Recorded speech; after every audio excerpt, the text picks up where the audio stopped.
अब फ्रेंड्स हम आ चुके हैं अपने VS कोड में। तो फ्रेंड्स अगर आपको ये नहीं पता, सबसे पहले तो मैं आपको बता दूं कि VS कोड हम कैसे डाउनलोड कर सकते हैं। तो आपको क्या करना है, ब्राउजर में जाना है, ठीक है, VS कोड सर्च करना है इस तरीके से। और यहाँ पे आपको जो पहला लिंक दिखेगा, आपको ना इसको सिंपल इंस्टॉल करना है। कोई बहुत बड़ी तोप वाली चीज़ नहीं है।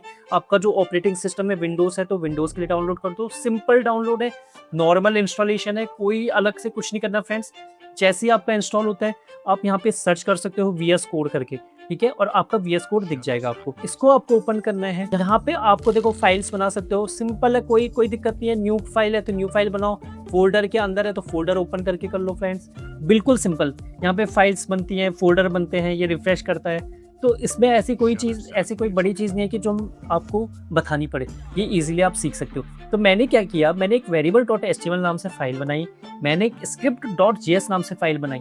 HTML तो आपको पता ही होगा, ठीक है, HTML के लिए .html एक्सटेंशन होता है, जावास्क्रिप्ट के .js एक्सटेंशन होता है फ्रेंड। अब मेरे को ना इस जावास्क्रिप्ट के अंदर मैं अपना कोड लिखूंगा, ठीक है, और मुझे कैसे पता चलेगा कि मेरा कोड एग्जीक्यूट हुआ है कि नहीं हुआ है, या कोड चल रहा है नहीं चल रहा है। तो फ्रेंड्स सबसे पहले मैं यहाँ पे ना इम्बेड कर देता हूँ अपनी जावास्क्रिप्ट को।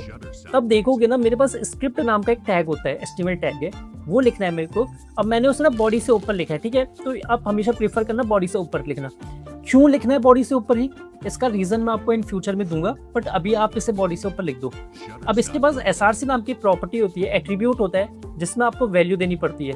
वैल्यू में दोगे आप फाइल का नाम, मैंने बोला script.js इस तरीके से। अब कैसे पता चलेगी चलेगा नहीं चलेगा, तो मैंने क्या बोला, एक काम करो, मेरे पास ना एक अलर्ट नाम का कुछ होता है। अच्छा ये क्या है, इसको छोड़ो, ये क्या है, कहाँ से आया, वो मैं आपको बाद में बताऊंगा, बट फिलहाल मैंने बोला वेलकम टू माय चैनल, ठीक है, इस तरीके से मैंने बोला अलर्ट। फिर मैंने कुछ पैरेंथेसिस लगाई, ठीक है, फिर सिंगल कोट्स के अंदर मैंने कुछ लिख दिया, एक सेंटेंस लिख दिया।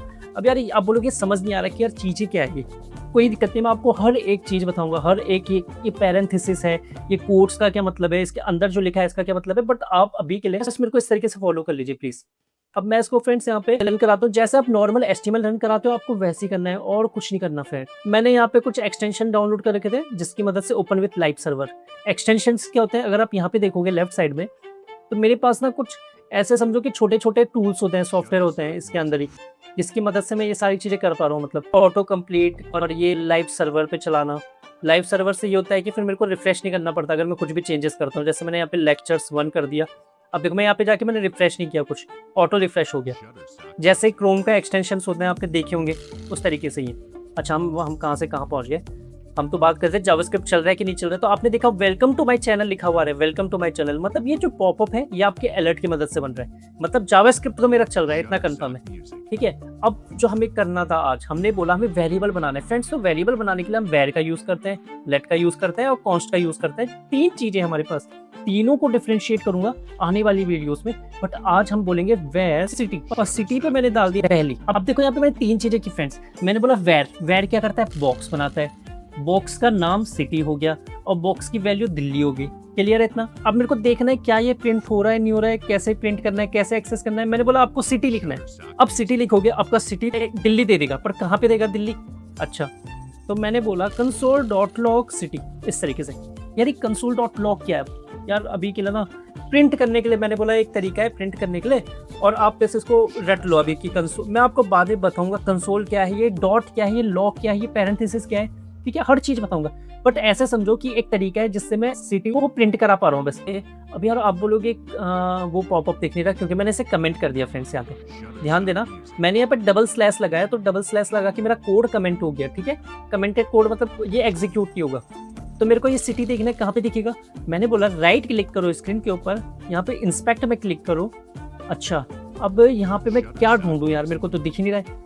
तो मैंने बोला एक काम करो, वेलकम में क्लिक किया, एलिमेंट्स पे क्लिक किया, नहीं दिख रहा। इस वाले को थोड़ा सा फ्रेंड्स बढ़ा दो यहाँ पे इस तरीके से। देखो ध्यान देना, मैंने इसके जैसे ही बढ़ाया, मेरे को दिखने लग गया था। या फिर आप इसमें क्लिक करो, ये देखो ये, तो ये कंसोल टैब आपको दिख जाएगा फ्रेंड्स यहाँ पे, ठीक है। अगर मैं क्रोम की बात करूँ, देखो क्रोम में भी सेम वही है। राइट क्लिक करो, इंस्पेक्ट में जाओ, और यहाँ पे देखो नेटवर्क, कंसोल, एलिमेंट्स, ठीक है। थोड़ा यार हर ब्राउजर में थोड़ा अंतर तो हो गई।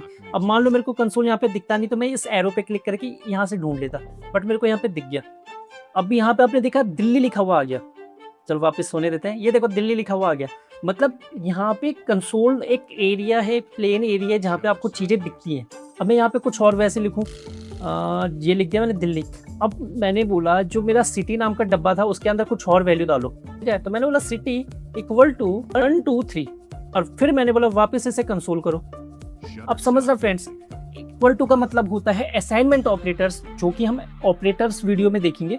सिंपल टर्म्स में ये समझो कि दिल्ली जो है मैंने सिटी में डाल दिया, ओके, और मैंने यहाँ पे प्रिंट करने की कोशिश की, एक्सेस करने की। फिर मैंने बोला सिटी नाम के वेरिएबल में 1 2 3 डाल दो। अब बोलोगे यार आपने यहाँ पे वेर क्यों नहीं लिखा? फ्रेंड्स वेर क्यों लिखूं मैं? डब्बा मेरा एक ही बार बनेगा, ठीक है। जब मैं वैल लिखता हूँ, मैंने बोला मैंने डब्बा बना दिया और डब्बा जब एक बार बन गया उसमें वैल्यू पड़ गई, अब डब्बे को बनाने की जरूरत नहीं है, डब्बे में डायरेक्ट वैल्यू डाल सकता हूँ इस तरीके से, सिटी इक्वल टू 1 2 3, ठीक है। तो मुझे वापस क्रिएट नहीं करना डब्बा, क्योंकि डब्बा तो ऑलरेडी है मेरे पास। उस डब्बे के नाम को लो, उसमें वैल्यू डालो और चेक करो। अब बताओ आउटपुट क्या आना चाहिए, ठीक है। अगर आपने गैस कर लिया तो बहुत अच्छी बात है, नहीं किया तो चलिए देखते हैं। अब यहाँ पे आप देखोगे दिल्ली और 1 2 3, क्यों ऐसा क्यों हुआ? जब फ्रेंड्स मैंने सिटी को एक्सेस किया तो उससे पहले सिटी की वैल्यू थी दिल्ली। प्रिंट करने के बाद मैंने बोला सिटी की वैल्यू हो गई 1 2 3 और फिर मैंने इसे कंसोल किया सिटी। तो मेरा जो एग्जीक्यूशन है लाइन बाय लाइन होता है, पहले ये लाइन चली, फिर दूसरी लाइन चली, फिर तीसरी, फिर चौथी। और वेरिएबल को एक्सेस करना सीख लिया, वेरिएबल को अपडेट करना सीख लिया। तो वेरिएबल्स पे क्या इतना ही होता है? हाँ फ्रेंड्स, इतना ही होता है। तो फ्रेंड्स आज की वीडियो हम इतना ही रखते हैं, मैं ज़्यादा लेंथी नहीं करना चाह रहा हूँ, वैसे बहुत लेंथी हो चुकी है, बट मैं उम्मीद करता हूँ आपको समझ आ गया होगा। और वेरिएबल समझना बहुत जरूरी है, क्योंकि कोई भी प्रोग्रामिंग लैंग्वेज हो ही नहीं सकती यार, मतलब बिना डेटा के आप कैसे कुछ करोगे? सारा खेल तो डेटा का है ना। तो मैं उम्मीद करता है आपको मजा तो आ रहा होगा, समझ भी आ रहा होगा। अगर आपने मेरे चैनल को सब्सक्राइब नहीं किया तो आप सब्सक्राइब जरूर करना है, आपके एक सब्सक्रिप्शन से बहुत मोटिवेशन मिलता है।